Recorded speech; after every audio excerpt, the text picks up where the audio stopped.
What is up? Welcome back to the Huddle, your weekly playbook helping you gain forward progress in your career. Simply put, we're here to help you guys win. For all our new viewers, welcome to the team. Today's topic, back to basics, revisiting core installation skills. What's up, fellas? What's How's it going on, going? brother? It's going good. Kind of crazy here at the old Stewart and Associates Flooring Company. Kind of crazy busy at the moment, so that's a good thing, though. Both in the field and in the office, or is one busier than the other? It's both, man. We put out so many doggone bids this last oh 3 or 4 weeks.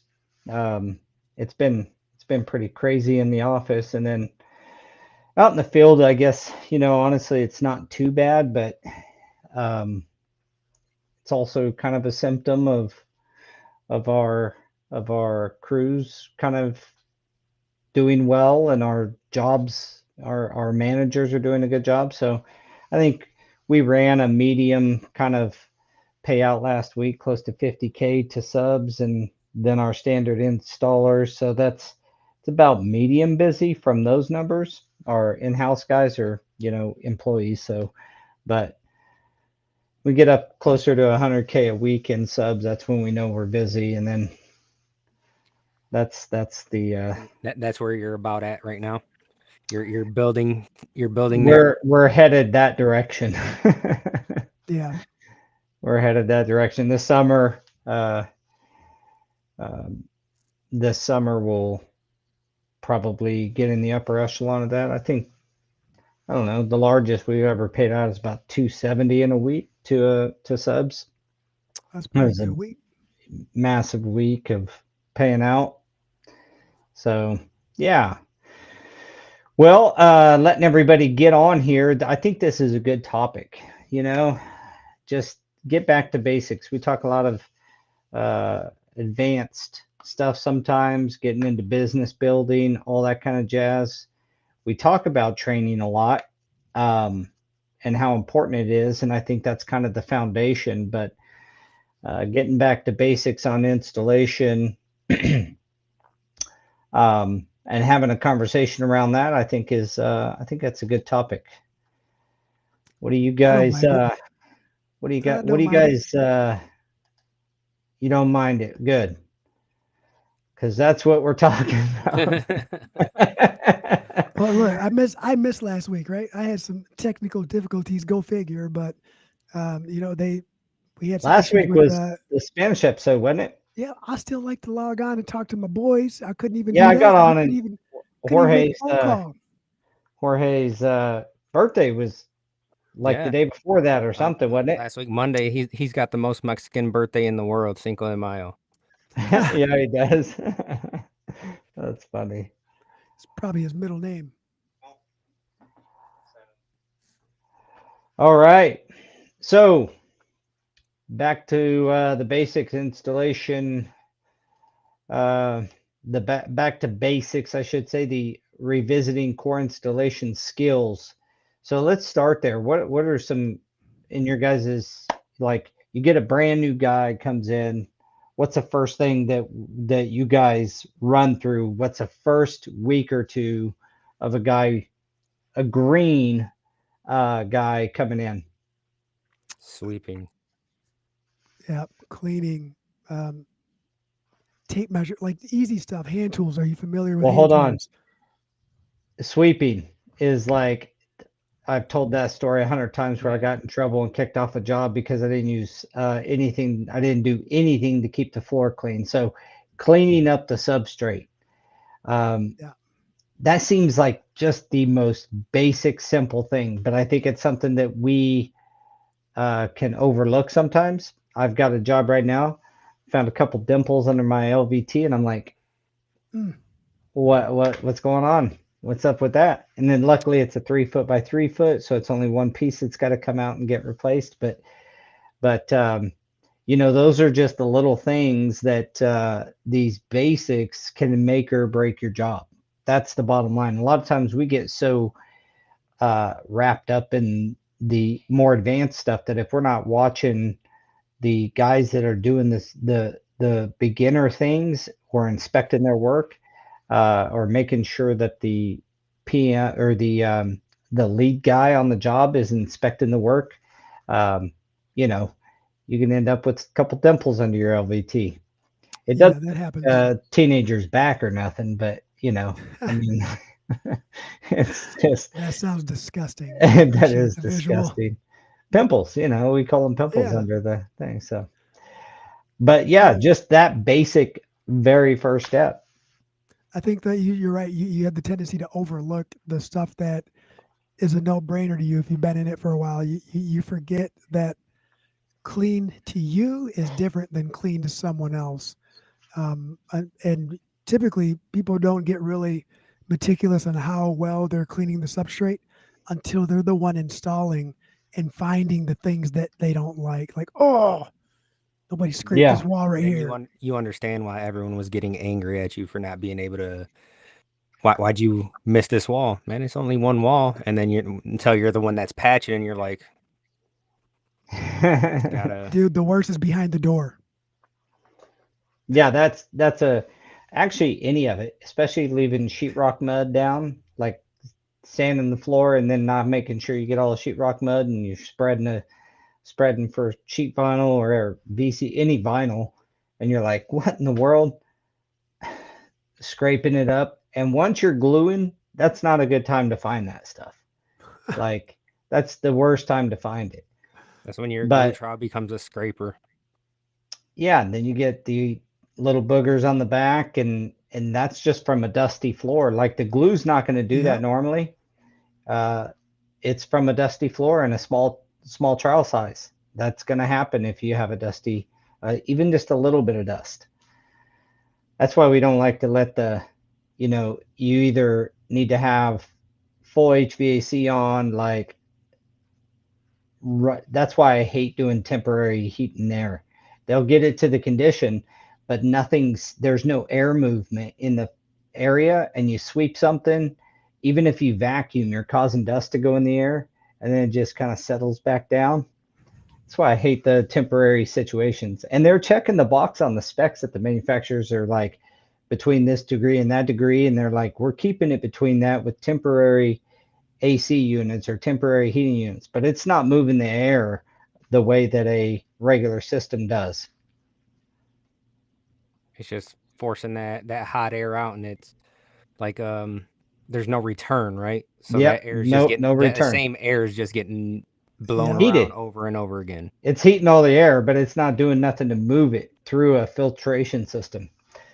I'm probably ticking off the HVAC guys. They're probably like, that's why we don't turn them on, is because you flooring Yeah. guys That get is why dust they in don't. our filters. Yep. Well, that's why you should figure construction filters, one replacement, final filters. But I know you're bidding a job. If you're an HVAC guy out there, don't get too mad at me. Yeah. Well, but those are some of those things that people need to understand. It's you got to have that circulation to pull the dust out, filter it somewhere. Otherwise, it's going up, coming back down. You're recycling it, cleaning Hmm. it twice if you're not vacuuming. I mean, Yeah. So then right after that, you teach a guy to what? Sweep and then trowel, adhesive, those kinds of things. Even that cause little bumps and, dimples if you don't know how to trowel correctly. What's he say? especially in That's when resilient. you throw a broom to your apprentice. They'll figure it Yeah. out. And remember, it's called a push broom, not a pull broom. John, that sounds like exactly what happened to me. I'm going to go ahead and tell the story. I was doing my very first day installing, well, helper. I didn't install squat. These dudes, and there's there's a little bit of hazing that goes on. At least there was in my company, where they're sending you out for the towel stretcher, that kind of crap, trying to, because you have no idea. So they're doing this stuff to mess with you. Well, they give me a broom and say, go sweep the sanctuary in this church. And I just go in, and I mean, there's dust everywhere. Just got sanded. I'm in there just pushing the broom. No one showed me how to use the broom. how to keep the dust down with it, nothing. Just broom it away. It's got all these big wooden like uh, arches and all this stuff up there. And I had that room so dusty. I went and asked for a dust mask. Well, the superintendent comes in there and just reams me, throws me off the job because What? I had gotten dust all up on their all that stuff, and they didn't, they're not going to clean it. It's like 30 feet in the air or something, and I'm just going to town with this broom. The dust was everywhere. I had more dust boogers than well, let me say I learned how to um, I learned the value of a dust mask when you're sweeping after that. So anyway, you might want to show your helper or your apprentice how to broom properly to keep the dust down. Do you guys use floor sweep? Yes and no. That's a good Never answer. use. These are basic things, right? Never use the oil base, typically Yep, no oil red. base. You can use the wax base, typically green, but you cannot let any of them sit in a pile on your floor, even the wax based, especially if it's Correct. kind of warmer in the facility and that wax starts melting into the kind of oozing into the substrate. I've seen adhesive failures with both. So, Well, yeah, you don't want John, to saturate it. tell us your story, That's fine. John. See if you got thrown off a job site and you the first day of your job. I thought I was gonna get fired. I thought that was it, dude. And they're Oh yeah, just over there laughing their asses off at me. we've had some pretty bad. I will tell you a story. So when I did first start, I didn't know anything about sweeping compound, right? But I've already been going through this hazing process, right? Like everything, you're new, so everything you do, and then all of a sudden you're like, ha, you're getting laughed at. And they were like, "Hey, dude, go get the sweeping compound so we don't kick up dust." I'm like, "What's sweeping compound?" They're like, "You throw it on the ground and it is to keep the dust down." I said, "So you want me to throw more stuff on the floor to sweep up? Stop messing." And at that point, I was like, "Stop messing with me." You were So I trying just not started, to get hazed. yeah, I just started sweeping. Next thing you know, man, there's dust rolling out, like it rolls backwards off the broom. You throw it up, the bristles throw it up. I was like, dude, I told you to get the sweeping compound. And then I was getting yelled at. I was like, oh, that's a real thing? And yep, sure enough, right on the box, sweeping compound. I'm like, I didn't believe you Hmm. guys. I did not believe you guys. Well, So I wish I would have found a bag of sweeping compound back then. Better way to do it, just vacuum with a HEPA vac and that do it. is, That's the right way to do it. But back in the broadloom days, when you were sweeping for broadloom floors, you didn't. There was. You didn't even have to sweep. You just start spreading glue. Remember? You sweep and you glue. I worked You for a just company that yelled at you for sweeping. I wasn't there very long. well, That's you couldn't also find this. You couldn't find the sweeping compound. back in the day when I first started. When we ripped out broadloom and put new broadloom down, we didn't do anything with the adhesive at all. That old adhesive just stayed down, and we just went right over it. Dude, that's. I mean, we don't do enough broadloom for me to even say we still do that. But I would say for the most part, and unless it's crystallized, we ain't gonna scrape up broadloom glue and go back unless it's like three or if it's too thick, of course you got to take it up. But with regular carpet to carpet, if it's not crystallized, we'll go over it. All right, John says in 1989, my father at 300 pounds, 5'10, showed how to use a push broom and told me it that it's not a race. I'm not a race. Oh, Car I'm not a race driver. car driver, so don't do it like this. As I continued to use it Use it. like he said, I cheated a little and did use it as a pull broom along the same same steel shoes up my ass and dropped my knees. Holy shit, what happened? He said, "You want to be a race car driver or a flooring installer?" My ass hurt for days. That's a good one. I know. And now he's the best sweeper known to man. Um, It only takes one set of steel toes. I should have enlarged that or something. I could barely damn what read about it. Daniel? Or Who put my was that reading we? glasses on. Who was that we worked with wouldn't even use a push broom. They would use the um like the Foxtail. horsehair broom. Yeah, the foxtail, horsehair, Old whatever. school. Was it old school? Like a whole like like Well, that's how diagonal we sweeping. we always use a foxtail around the edges to get it from out from under the sheetrock, and then broom it up. Yeah, we always used to use brooms for that too, and then we realized that, oh, we can vacuum this and be way better. Yeah, Vacuum's way better. learned Yeah. that from a ceramic guy, So and back to six. Use a vacuum. yeah, And if you're doing sheet vinyl or you got some other stuff, a little more advanced in your form, the installer should know, but you may even have to run a damp mop. Damp. microfiber. They have those nice, sweet dust mops, like the old school lunchroom ones, Yeah. on a smaller scale, of course, right? But you can get those and dampen those and take them back, wash them. Um, Yeah. I we've was just tried a saying couple damp is variations. the key. You get wet and you're going to have a problem. Right. I've used auto scrubbers too to release a little bit of water and then Mm-hmm. vacuum it right back up. Yeah, auto scrubber. You guys got an auto scrubber? Yeah.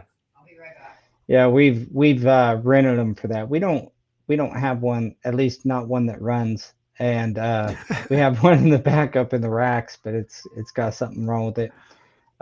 But yeah, we on big rooms we'll use an auto scrubber to go do that final clean, especially if it's a big sheet vinyl or LVT room or something like that. And a lot of things, Yeah, this like dude one started when thing, I started, man. Foxtail and a scraper at the edge and then broom it. That is think some.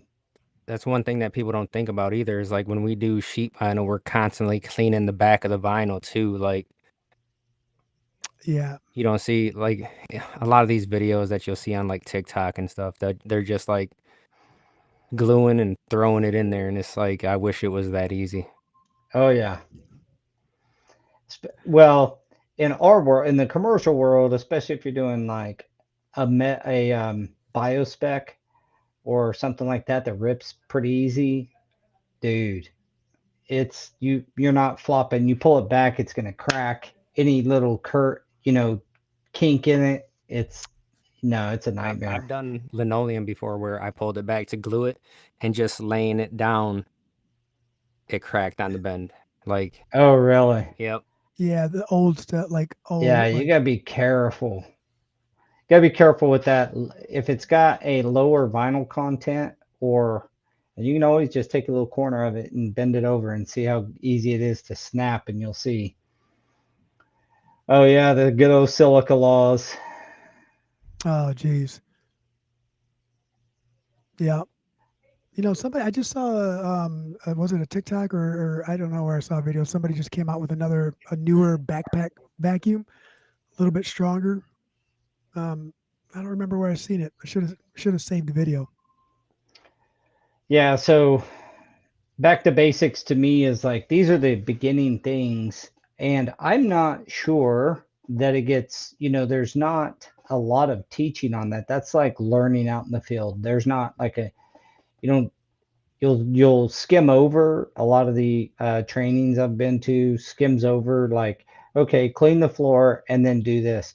But the cleaning the floor part is ultra important, as well as cleaning out your saw joints and construction joints and properly addressing those. Um, so, obviously, um, there's not like this. There's flooring 101, but in the commercial side, it's a little bit different than residential. And I feel like a lot of those intro courses into flooring are dressing guys that are at least their next step seems like it might be a residential a line. But if you're in an area that's got a lot of slab on grade, you still need to sand the floor and do all that stuff. Yeah. What do you guys find the best way to what's next? What's your best next? Tool recognition, man. Like learning what tools you're working with every day, like your basic hand tools to your everyday tools. Like I think that was that's a huge thing, especially if you're coming from like no construction background, right? Like when I said That's tape one thing measure the earlier. trainings do teach you, and I think even online trainings can teach you is tool recognition. Um, Hmm. I mean, it goes a long way just to tell a guy if you're a tile guy. Back in the day, they didn't have all the saw holes. They used nippers, tile nippers. Yep. They Oh take a yeah, set of glass cut. They cut the and shape out with there's different ways now. the ceramic cutter, and then they just use tile nippers. And tell them, hey, go grab my tile nippers. Chad says, let's start with the moisture meter. And I think that's one thing that we get wrong with the industry is you don't start learning all this stuff until you're pretty advanced. Yeah, Yeah, that's probably a good point.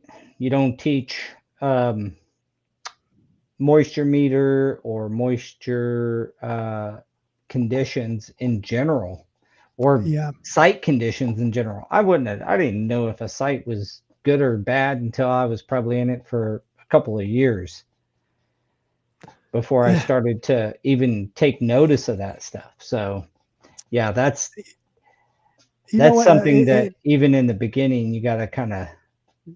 I want to But add to they that shouldn't too, be on a because job by themselves anyway. right, and I want to add to that because Daniel's right. Like the order in which everyone learns is a little like we learn to help, right? We don't really learn the science behind everything first, and I think like one thing that we do different over here now we do different is once we went for the substrate and prep certification with NAFCT, like that is or should be a prerequisite for everything else. Like you should understand that science before the rest of it. And when that got brought up and that conversation was had, it was like, man, that just makes so much sense, right? Like I wonder how many people would drop off before even getting into flooring if that was how we started, or how many people would stay, I should say, not drop off, right? How many people would stay had they started at the substrate and prep uh, portion of the industry first and then work their way to the rest of it? How many successes? How many less failures? Well, it's a lot better. I mean, about the most basic thing that gets missed by DIY or DIY and, do it yourselves, uh, like, is the floor prep. They've made product that looks like it's so easy, but floor prep and substrate conditions, I think, is 101. To me, that's the most important part of the installation. But when we talk about basics, it doesn't need to be beginner. This is basics. And when we're Mm-hmm. talking about basics, floor prep to me is the number one. And that starts with getting a clean substrate. I think, Chad had a good point. Moisture testing, moisture meter or moisture testing, Like I either said, ambient RH. conditions. Yep. Your site conditions, making sure they're good. And then if everything's good, with your pH or RH or if you're doing a moisture meter. That's exactly what John just said, pH and RH. Beginning, Yeah, yeah, stop reading the comments. Stop reading the comments and acting like it's yours. Come on now. yeah. That's why I'd be stealing. So no matter what you're doing, once you get that, then floor prep is 101. Like, is the one of the worst things you can have is like a wavy floor. It seems smooth, but you don't take notice of the natural light coming in. And that Uh, if you're advanced, or at least you think about these things, that those waves are going to show through. I had a job that I just came back from this morning. Months ago, I walked it and it was a new concrete floor, but it had waves and they had all this natural light. I'm like, hey man, this is smooth enough for LVT. Like, it's not chattered and everything, but you have multiple waves through here that are going to show. And it's kind of it wasn't a high gloss LVT, but it wasn't like matte. So I was yeah. like, that's really going to Yeah. show. It doesn't I, even matter. You're gonna see it with that natural sunlight. yeah. Yeah, on matte surface it'll show as well, but on On a the glossy, a it's little even worse. glossier. Yeah. It's not high gloss like you'd see in a residential house or anything, but like it was a little on the glossier side or on the more sheen side. And dude, no doubt about it, it was going to show. And And that's of how it course is. they, Like at hospitals over here Oh, dude, that's the because they'll worst. use a lot of no wax floors and then everything looks great and then they go in there and throw a coat of wax on it and it's like, yeah, this is it's not as great as everyone thought. Yeah, and even Mm-hmm. some of the older hospitals too, like one of the local ones, they have areas where they're over uh, the concrete is over docks plank or it's over sheet metal, and they span their columns where back when they built it, it was approved, right? They're further away, so you can see the rolling going down, right? And that's what we're gonna call it rolling, but you can see that, and it's like, dude, we're never gonna get rid of it unless you want to like report the whole thing. But then you're too heavy for the structure. You can't like, okay, I understand. So you gotta back to the basics. Gotta prep your client.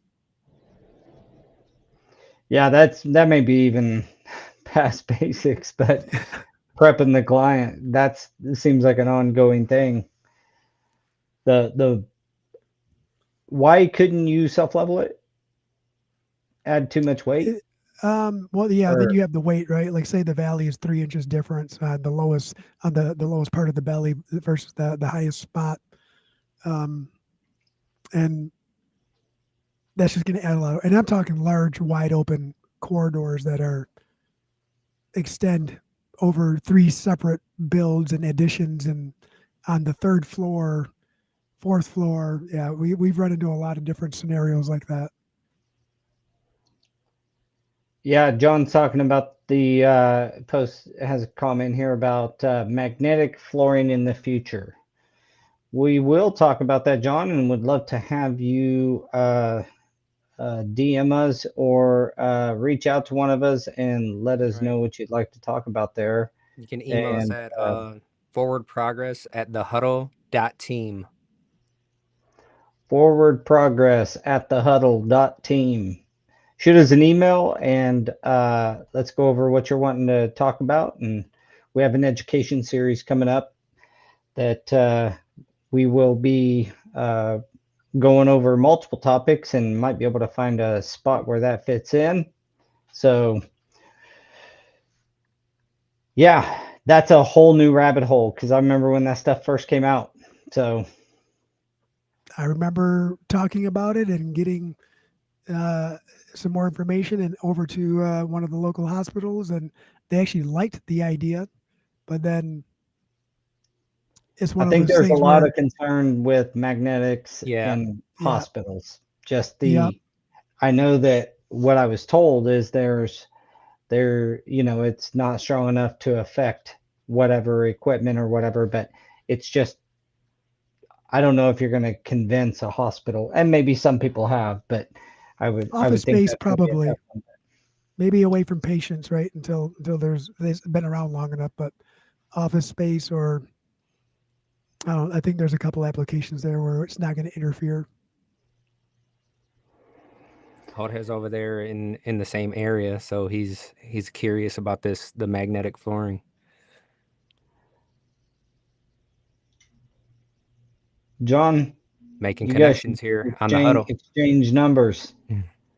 I thought I had a book here with it, but Well, I keeping might up have with given it away. back to the basics, another big thing to me and that we talk about all the time is just training. So if you find yourself as an installer, getting some experience with your uncle or your dad or your brother or something, don't throw away formal training. That to me is a basic fundamental requirement for an installer to become as good as they can become. This whole idea about you know the way that um, like apprenticeships are built or any really good education system is built around learn apply learn apply learn apply. So like train applicate train applicate train applicate, and before you know it you'll be as good as Daniel, Maybe even better. maybe even better.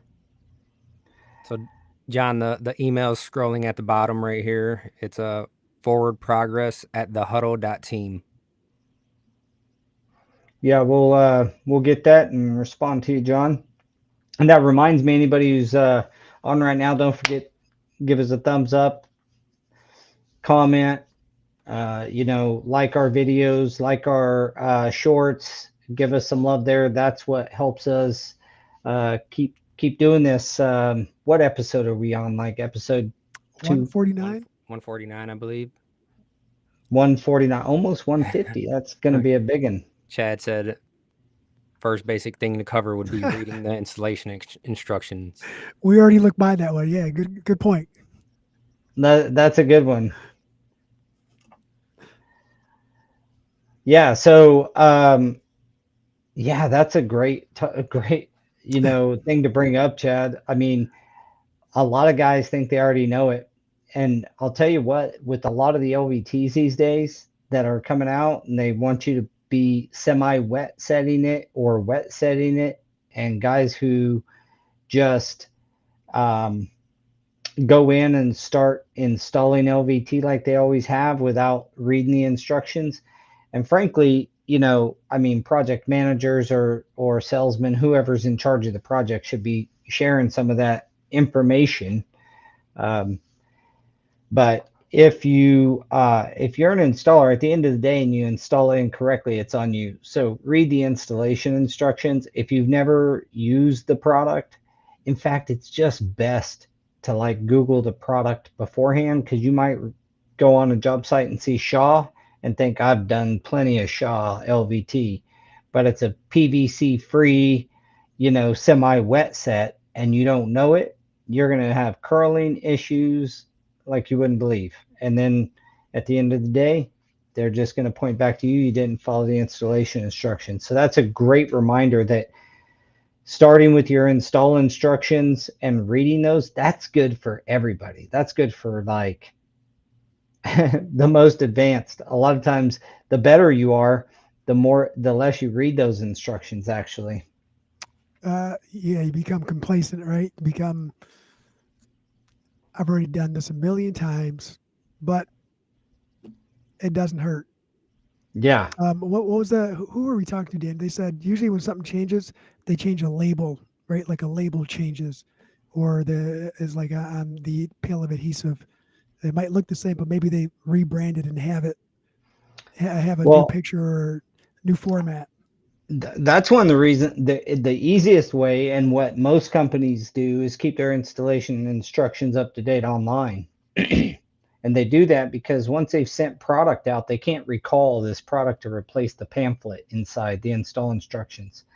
So your best bet, and I'd love if every manufacturer would put a QR code on And their just product to the for updated installation, instructions, right? and just keep that as your updated everyday install instructions, a QR code, and you just put install above it. Boom, QR code it on every box, every package, whatever it is. That would be so helpful, and it'd be easy to maintain. One of our jobs a long time ago, we ran into problems on actually, but it's a long time job. It probably 2014 or 15 when we did it, so about a decade ago, and it had an underlayment, and there's obviously two sides to the sound barrier underlayment. So you glued that down. The instructions on the package said one side down, but the installation instructions online said that side's up, and it was the film up or film down. And the GC thought they had us because they were like, "Yeah, look, you installed it incorrectly. That's why we're having these issues." And I'm like, "No, we didn't. You have old stuff. We always check online because without they can't recall 200,000 rolls of this stuff just to change that piece of paper. They're going to keep their online install instructions up to date, and that's the most important thing to read." Well, I agree, but if they had a with you, Jorge, to like post them right on the box, but if you had a QR code with a little video on how to Like, do it, yeah, with a QR code. All right, all right. Yeah, you can put it All both right. with a QR code. That's just a domain, they can go on to, it's a URL. You can read the install instructions, watch a short video that kind of helps you through it. To me, that would be wonderful, not only for a DIY product, but I'm talking all products I because mean, just the think of how adhesives much change paper so they could much. save. They could save so much paper if they just put a QR code on there, said installation instructions, didn't have to include anything in the box anymore. Yeah, Because they only included every, what, 3 or 4 boxes. And then you figure if you have every box has something on there, you don't even need to worry about looking for it. It's boom, scan it and go. yeah. There are still And some that people out includes there for that don't your order their adhesive food as without well. pictures. What's that? I said there are still some people out there that don't order their food unless they have pictures. Yeah, true. Carne asada tacos. You You don't don't need need the a picture pictures for of that. that. That's my point. Yeah, so read the installation instructions and following them. And, this is maybe not basics, but one of the things I'm hoping to continue to drive home with our installers out in the field is take pictures of the process. Mm. Because the manufacturers, you know, no salt thrown on my manufacturers here, but they're they don't want a failure. They send out an inspector. Most of the time, a high percentage of the time, it's an installation error, or at least that's what they find initially. Not all the time that they do say it's an installation error out of the gate is it an actual installation error. So protect yourself, taking some pictures throughout the process. Clean floor, nicely, cleaned out saw joints, nice prep, glue, And installation it's not even process, and then just the finished product. it's not just the manufacturers. It's sometimes, it's cheap insurance for the GCs as well. Because you have them and they're like, you didn't do this, you didn't do that. And it's like, yes, I did. And it's right here. Like, we already Especially if talked you're about fighting this. them on site conditions, that's a big red flag to be taking pictures of what you're doing. If you're fighting them on site conditions and they're like, well, can't you just do it? Or they're pushing you to do it. And you're like, I mean, we have an ironclad warranty release. Uh, Mainly, it's like, not just, hey, that you're releasing warranty on, we can't cover the installation warranty. It is a document and it has to have the architect, the owner, and the GC sign it. And if only one signs, then they have another spot to sign to indemnify and hold as harmless should a lawsuit happen. So, for example, if the GC signs it, well, what happens if the owner sues you? Right? So you need to have them sign a indemnification. This is more advanced probably, but have them sign an indemnification clause that holds you harmless and promise to defend you should your the floor have a problem, because it's easy for them to sign the document, a GC. So floor It's cloud, called it's not floor cloud anymore. climate, Climate. called climate now. Used to be a sponsor of ours. We hope they come back on sometime. Scott, give me a shout, my man. Um, but floor cloud rocks. I mean, that's just a really awesome new way to get that basic information we were talking about. Still using them. Still using it. All right. So I was at a career fair 2 weeks ago. Yeah, 2 weeks ago. Got one And tomorrow. one of the guys from, what do they do? I don't know, something with CNC, right? So they're talking about micro measurements. And he came up to me and he was like, what do you guys do about people that don't know how to read a tape measure? He said, Yeah. how do you teach them how to read a tape measure? And I was like, man, that is so hard, because I know people that have been doing this for 20 years, 25 years, that still don't know how to read a tape measure. You know what? I'll tell you. I took a piece of styrofoam, like a 1 foot by 4 foot piece of styrofoam, and I just basically drew a tape measure on there. and I broke it so that way they visually can see it. Look, And I'm I gonna go grab the thing that I put on the door out here. yeah, and then Daniel made something to put on the door as well. It's the reason they don't know how to read it is because for one, they haven't applied themselves to teach themselves. Two is people are still too proud to say it, but that is pretty basic, right? Like Yeah, dude. I I learned it mean, in if you school. if you don't know, if you the other thing about, newer, it's something you have to teach now.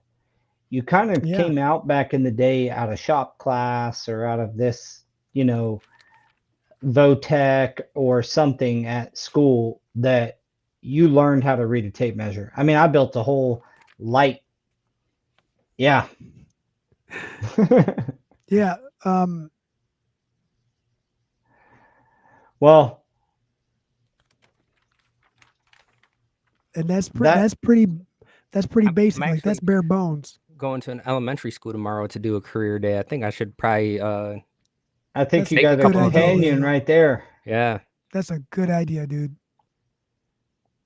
Yeah, that's pretty basic, but it's definitely something that I think has to be shown more today because people aren't coming out of, like I said, Votech or shop class or something where you use a tape measure, right? So a high school graduate may not understand it.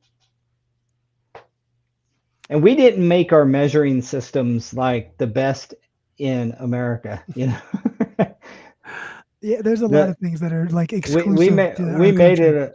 Have you guys ever seen that Nate Bargatze's comedy on SNL where he's talking about all the stuff that he's acting like George Washington? He's on a boat Oh and yeah, shit, dude. and Yeah.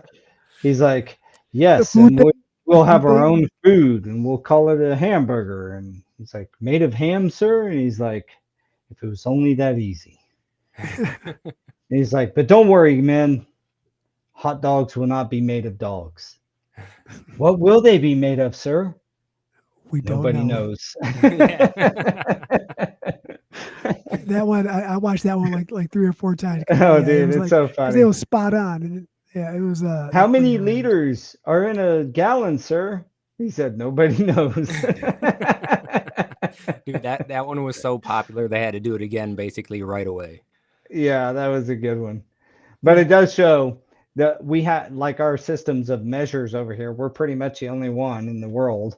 There may be a yeah, few others, but we have our own measuring, and that can be a little bit confusing. I mean, you just can keep chopping it down. Yours goes down to a 16th, but you can get into 30 seconds and 64ths and probably not much past that in construction. It's not that precise. We're not building a CNC machine or building a tool for an airplane or something. It has to be micrometered. But yeah, the, you get down into those sizes and you got to start thinking, especially if it's a really like net cut situation. But that's probably serves 95% of all the stuff that we deal with. You know what I mean? But that's why it's always Broadloom guys don't even know how to read that thing. They just read to the nearest inch. it's good to have the ones that have both on it. Yeah, Ardex. So we've talked a little bit about like the basics of that. I'm gonna just touch on a few basics from the professionalism standpoint. Like a lot of people get into construction, and I think that they have this roughneck thought about how to act on job sites.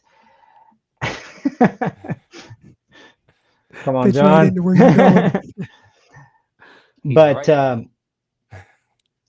if you have a this attitude like it's a roughneck kind of thing, and you have this bad attitude or like foul mouth, my advice to the young guys getting into construction, if you can have realize that you're there, love your job. If you don't love it, go do something else. I know that's um, probably not something we want to be saying in flooring because we need more guys, but at the same time, you want guys to represent your company well, but you also they each person needs to understand we're representing ourselves too, and we want to put the best foot forward, uh, because your reputation. My dad taught me, I was really proud of the Stewarts as I've grown up, still am, and just our history, but also, you know, that's your name. That's what you're stuck with the rest of your life, and you can't trade it out. You can't get rid of it. It's going to be your name, and so the reputation that's tied to that name is how you build your career.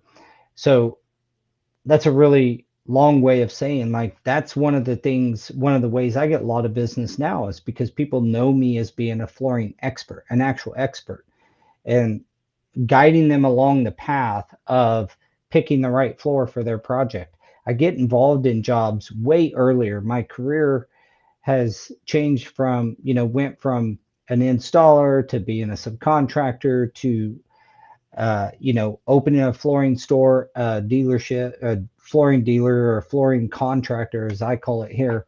And, now we employ installers as well as subcontractors. My job primarily as the president and a project manager, the one of the activities I do most right now is helping people pick the right flooring. And it's not like picking what's pretty, not from a designer standpoint, but Hmm. from a performance and what they're going to be happy with long term standpoint.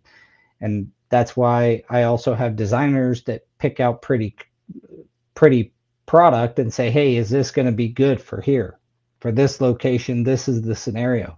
And so I love doing that kind of thing. It's one of my favorite things to do, honestly, in this business. And you get that by starting early with caring about your reputation, caring about your reputation, but also caring about your training and your knowledge. So Well, I think that goes back to like integrity, right? Like when you're, how do I put it without like trying to throw people under the bus here?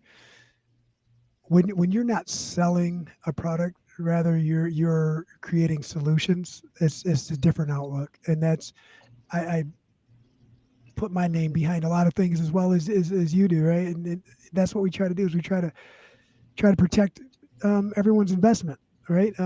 yeah, we say It, selling an experience. I mean, right, effectively, there's plenty of guys that can sell the same stuff that's on these walls behind me. I mean, it's not like Pat Kraft or Shaw or any of these people, like, this is the only place that their books are. You know, we have to sell more than just that piece of floor. And that's yeah. an experience. That's taking them through getting the right product. That's having a great attitude. That's having installers that care about their job and enjoy what they do. And that whole experience that a client goes through when you are redoing their floors, especially on remodels, because we're very disruptive remodel, right? You can paint the walls by Very. just moving a little bit of this or that. You can't replace the floor without moving, you No, know. I guess you could need the do floor to like do the a floor. lift system for carpet tile, but if you're replacing floor, most of the time everybody's got to be out of there. The room's got to be clean. You got to move all the stuff out. Like furniture has to come out, refrigerators got to get unhooked at your house, stoves are moved. Like Stove, yep. it is just Mm. a very disruptive remodel. The better that you can make that experience for that person, the more likely they are to either recommend you to a friend or call you back when they're ready to do the next step. And we get a lot of repeat business by creating those solutions and those experiences, and not all of the experiences start out good, not all of them end good, but when you're transparent and you do operate under integrity, you do get the phone calls back because they trust you now. There's a level of trust that was created through that.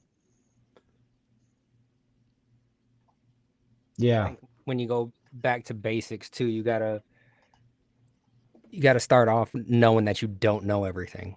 Like you can be confident, but don't be cocky about it, right? And always call someone when I call the reps even when I know what I need to do, but I'm Yeah. like, I don't know if anything's changed. Like Jared will be like, yeah, you already know. Like do this. I said that's what I was thinking. I just had to make sure. Yes.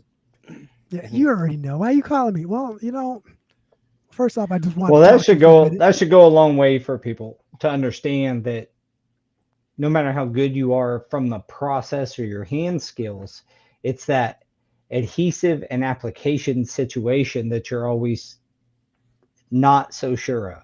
You know what I mean? The adhesives are what always scare me because they change so often. Um, and they're number one. I went and looked at a job for a guy, hundreds and hundreds of thousands of square foot for this owner was done with thin spread under LVT. Mm. Bun a ton of apartment complexes. I just went and looked at it and I'm like, bro, they did not use a pressure sensitive adhesive. They used thin spread. Isn't it the And same thing? it's sticky when it dries, you know, it's different, right? And it is curling, it's got problems, and it's in multiple facilities in multiple locations across the United States. And no, the tracers that are in the adhesive, uh, another beginner story. The tracers are important, and I'm glad manufacturers use them. It saved my butt a time or two. One time in particular, I was doing a like a dean's office at the college. Super nice carpet tile, Milliken. Back in the day, Milliken had a white. Their adhesive was white, and it had glitter in it. And they had this really I expensive remember that. wallpaper. It was like a wall covering, like a fabric, and there was something on it, and it turned dark, and they said it was adhesive because it was sticky and that it was mine. And I was like, no, I didn't. First off, I didn't get glue 3 feet up the wall. Oh Secondly, yeah. I picked it off, and I was like, look at that, and had them spread it open and look at the chunks that were on the wall. And then I pulled back a piece of carpet towel and I'm like, look at that. That should have glitter if it's mine. That's also the same way because this tracer in this job that I was just looking at was red glitter. And I'm not going to mention the manufacturer or anybody, but um, at the end of the day, it's a massive problem. It may be on the radar of somebody watching this. Actually, it's a big enough problem. Hundreds Yep. and hundreds and hundreds of thousands of square foot of LVT that looks like it was, at least the projects I looked at, was installed with thin spread. Man. So And that's one thing that people don't realize either is that when the inspectors are going to look at your projects, they are looking at all this stuff. Is it the right adhesive? What tracers are in it? Is it the right mhm. notch? I mean, I've been on inspections where Oh they're like, yeah, the do you notch. mind it? Do you mind if I cut it open? I'm like, cut it open. Let's go through this. And the pictures that they can get are crazy just with the smartphone and the little magnifiers that they have for the Yeah. hmm they Yeah, it they'll get down there. They'll look at trial collapse, ridge yep. collapse for, Yep. in particular, in vinyls. Did it get collapsed enough, indicating whether you rolled it in time or enough? All this stuff matters. That's this isn't back to basics, but I wish that every person that gets in flooring, if I was still installing, I'd go to an inspector class. I'd want to really go to a really good inspector class to You know can what still they do look it. for. You can Yeah, I still do know. it. I know I could, but I'm just saying, Let's team up. Let's go. I don't We're on the install way. every day. Very rare anymore. But I think that the more I think about it, the more I think it's important to try to get the guys to understand what they're looking for. Because if you understand how they look for it, and like, you're not going to get away with nothing. That's the thing. Like you just said, Daniel. I mean, they're pulling magnifying glass thing that just goes right on their camera on their phone to Yep. look at not only tracers, ridge collapse for, in vinyl anyway. Um, if if it's like a sheet vinyl flooring, if it's, even a certain amount of ridge collapse in pressure sensitive, they want to see. Uh, Understanding that it's not going to collapse all the way, but they'll do a report and show it, this picture looks like, you know, the Hubble telescope took it, and it's like no ridge collapse, indicates not proper Uh, rolling techniques were not applied or something like that. And then right. they say it so Too nice, much you're open like, time. yeah, the ridges got hard, all that kind of stuff. All right, well, we are up on 4 o'clock. This was a kind of a fun episode to go back and start thinking. You know, I didn't do. Sometimes I prep for these podcasts. Sometimes I'm like, oh, I should know that topic pretty well. This one I didn't necessarily. I probably should have prepped a little more to think through this. But as we were going, and you're like, yeah, that right there, install instructions of product, reading your bucket on glue, like those types of things, those are definitely back to basics. And we should all do that anytime you're Every installing a floor. everybody has a system, right? Everybody's got a system, whether it's written down or it's the mental system, and I think that that's where the basics got to start out. You got to start with the process. Somebody's learning from ground zero. Somebody's learning from 5 years of experience. You got to know where they're starting and understand where their basics are at before you try to push them to pass their Yeah, limits. but those things never go away. You know what I mean? Like you Yep. should always read the instructions, I think. Like I Uh, said, that there's so many should. LVTs coming out now. I mean, I know you guys know about those PVC free LVTs that got to be wet set. You try to set that on a pressure sensitive, you're gonna have problems. We had a whole company wide huddle about it. You know, I went to a fuse contract, scared the shit out of me. I came back and did a huddle. Make sure that my whole company knew about it. So, System of a Down, good band.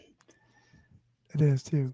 So before we take off here today, I do want to like if you don't know a lot of reps or anything and you're curious, um All Tile, CCS, Blakely, Walcrow, Cartwright, whatever it's called near you, they are having their annual sales this week. So if you are near one of their locations, definitely stop by. I'm going to share this so that way everyone can see it too.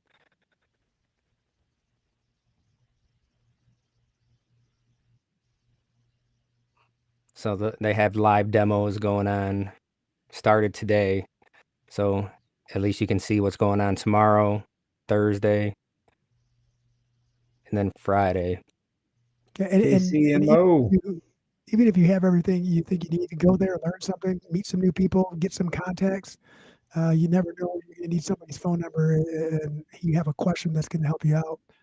A lot of these people there are more than willing to help out. So on Yeah, get out and get you Thursday, some free. Looks like you can win some free stuff too. yeah, they got a fire pit or pizza oven. CFI is doing Ooh, demo. That's cool. So we will be over at in Grand Rapids on Thursday with CFI doing some demos of something. spreading the word, Sweet. awareness. So come say hi to us. Yeah, go say hi and learn a little bit more about CFI too while you're there. All right, fellas. An hour has passed, believe it or not.